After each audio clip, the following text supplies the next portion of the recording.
rock, is there really life on Mars? And the idea that there's been life on Mars has been around for decades. Percival Lowell's picture here, he said that Mars seems to be inhabited is not the last but the first word on the subject. Back 100 years ago, he said there might be life on Mars because of the canals. Well, the Mars rover went up there. I don't know how many have gone up there. Quite a few failed, you know. Good proof against evolution. But there have been 35 missions to Mars. 2/3 were complete or partial failures. Lots of money we spent trying to prove life on Mars. What's the purpose? I think the whole purpose of the space program anymore is to prove evolution. They're trying desperately to prove God didn't do it. And if they can find life someplace else, well then that's proof evolution in their mind. This was the rock that they said proved there was life on Mars.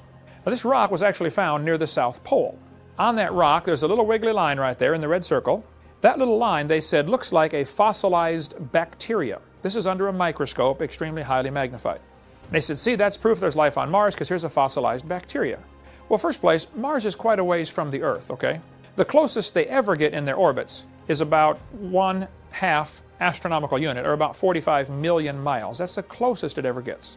If we shrank all the planets down to the size of tomatoes, and Earth was a 4-inch tomato, Mars would be a 2-inch tomato. It's about half the diameter of Earth. And the closest it ever gets in its orbit would be about 1/3 of a mile away at that scale. They say something hit Mars and knocked that rock over to Earth.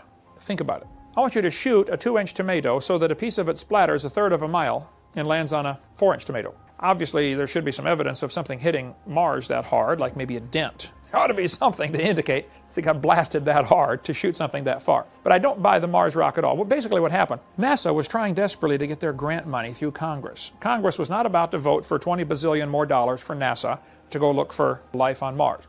They claim the rock came from Mars. They claim it broke off 16 million years ago, drifted around through space, and finally landed 13,000 years ago near the South Pole. That's the claim. The truth of the matter is it was in a closet in NASA for about 7 years, this rock was. My questions would be, what did this bacteria eat for these 16 million years while it's flying around through space? How did it survive the impact of the initial thing blasting it out, the vacuum of space, the re-entry? It's going to burn up coming through. It's going to remelt the whole rock coming through our atmosphere. It's going to melt the whole thing. Freezing for 13 years near the South Pole. It was a NASA-funded team that did the research on the rock, and at the same time, NASA grant money was stalled in Congress. So what really was happening was they said, guys, you got to find something important in this rock so that we can tell the people we've got to have more grant money. As soon as the announcement was made about the Mars rock, the grant money was released. A few months later, they studied the rock more and said, oh, that's not a bacteria. That's actually a carbonate crystal, a naturally forming substance. Okay, we're sorry, folks. We'll keep looking, but thanks for the grant money. Of course, he didn't return it after that.